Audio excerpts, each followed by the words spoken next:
আজকে সারা বিশ্ব এই যুদ্ধ খেলায় যে আমরা মেতে আছি, এই যুদ্ধের কারণে গ্রিনহাউস গ্যাস এমিট হচ্ছে আমাদের পৃথিবী।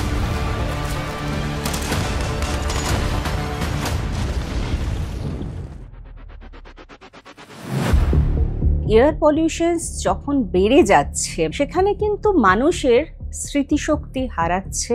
গবেষণা থেকে উঠে আসছে যে সারা সপ্তাহে এখনো পর্যন্ত মানুষে 1 চামচ প্লাস্টিক্স খেয়ে ফেলছে।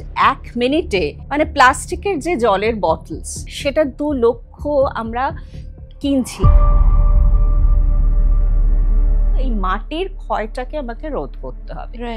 যদি সেটা না করতে পারি, যদি শুধু আমরা কনক্রিট দিয়ে মুড়তে থাকি, তাহলে কিন্তু আজকে আমাদের এই ধরনের একটা দিন দেখতে হতেই পারে যে পুরো কলকাতাটাই জলের তলায় ভেসে যেতে পারে।